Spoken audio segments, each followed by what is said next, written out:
நாமக்கல் மாவட்டத்துடைய பெயர் பின் இருக்கும் வரலாறு என்ன தெரியுமா? இந்த வீடியோ பார்த்து தெரிஞ்சுக்கோங்க. நாமக்கல்னு சொன்னாவே நமக்கு முதல் ஞாபகம் வருது முட்டை தான். இந்தியாவிலேயே முட்டை உற்பத்தியில முதலிடம் வகிக்கும் இடமா நாமக்கல் இருக்கு. நாடு முழுவதும் முட்டை விலையை தீர்மானிக்கும் ஒரு முக்கிய தளமா இது இருந்து வருது. நாமக்கல்ல இது மட்டும் இல்லாம கொல்லிமலை, பழமையான ஜெயின் குகைகள், கல்வெட்டுகள், பாறை கோட்டை, புகழ்பெற்ற சுதந்திர போராட்ட வீரரான வ.உ.சி.யின் பிறப்பிடம், இப்படிப்பட்ட சிறப்பும் நாமக்கல் பெற்றிருக்கு. ஆனா இந்த பெயர் வந்துட்டு இந்த மாவட்டத்துக்கு எப்படி வந்தது அப்படின்னு தெரியுமா? நாமக்கல் அப்படின்ற பெயர் இங்க வர பல காரணங்கள் கூறப்படுது. அதுல முதல் காரணம் என்னன்னு பாத்தீங்கன்னா, நகரத்தினுடைய மையத்துல 65 மீட்டர் உயரம் கொண்ட பெரும் பாறை வந்துட்டு இருக்கு. அது நாமகிரி அப்படின்னு அழைக்கப்பட்டதா சொல்லப்படுது. நாமகிரி கல் அப்படின்றதே பின்னர் சுருக்கமா நாமக்கல் ஆனது அப்படின்னு வந்துட்டு சொல்லுறாங்க.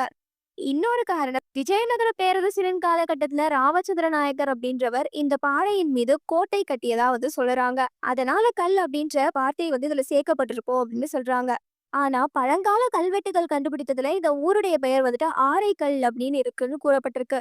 அதனால நாமக்கல் அப்படின்ற பெயர் வர காரணம் இந்த இடத்துடைய வரலாற்று சிறப்பும் பாறையினுடைய பெருமையும் இணைத்து ஒரு சான்றா வந்திருக்கு அப்படின்னு கூறப்படுது.